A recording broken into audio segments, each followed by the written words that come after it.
where it can have some good effect. She does a nice job of pushing her up with that front push kick and then landed that big kick. Amber cannot stay in that range. She's either got to be closer or farther away. You know, it's one thing for the guys to go back to work on Monday with a black eye, but what are the girls going to tell people?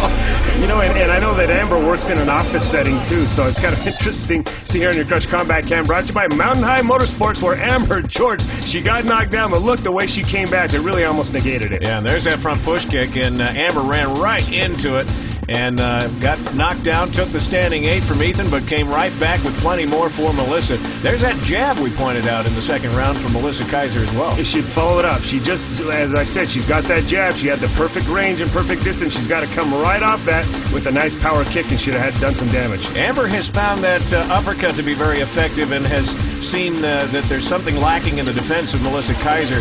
There's some blood on the face there of Melissa as well, and they're looking at her left eye.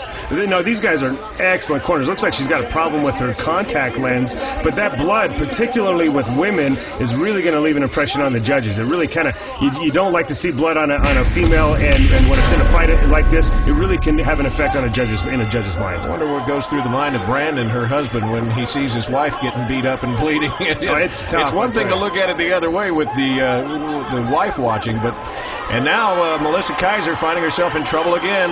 And Melissa in another disadvantage. I don't know if they were able to get the problem solved with the contact lens, but if you've got one contact in and one out, boy, your depth perception can really be skewed. Nice little exchange of kicks. Didn't have much effect, but it was stylish, if nothing else, for the judges there. It was a nice jump front kick, but she needs to follow it. She's doing some really, really good things one at a time. And if she would just put them together and kind of form a sentence, if you will, and make a nice combination out of it, she could probably, maybe, if nothing else, stop the assault of Amber George. And when you're done with that sentence, put an exclamation point on it. I know the fans love to watch the ladies go at it, and it would be great to see Melissa Kiser continue and fight more here in 2005. Oh, the person I'm glad I'm not as a judge in this one, because again, it's such a contrast of styles, but what a great match we've been treated to. And look at this East Center crowd, they're enjoying it. And what a great venue, Tim, as you mentioned, with this cage and the setup here at the East Center.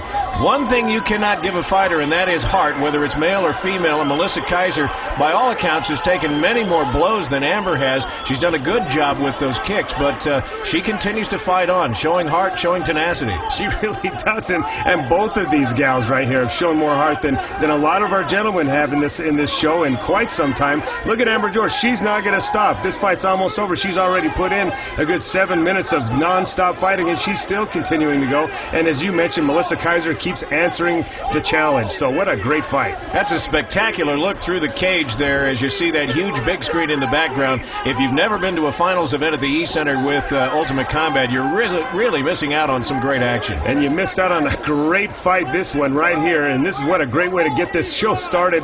It's almost over here, but I can say both these girls laid it all on the line and gave us everything they had. What a great fight, Tim. It really was, and neither one of them going to give in. This is the first chance we'll see as we look for team supremacy tonight between the Mushin Self-Defense Corps and the Ultimate Combat Cartel. That's one thing that really kind of makes this even that much more special. Not only did these girls come out and lay it on for their gender, you see in your Crush Combat Cam, brought to you by Beehive Bell Bonds, but they were laying it on the line for their teams as well. Team pride, team supremacy, but these girls did show that ladies can do it too. Well, this will be interesting. We're going to turn it over to the judges' scorecards here as we continue to look at some of those shots taken on both sides on your Crush Combat Cam.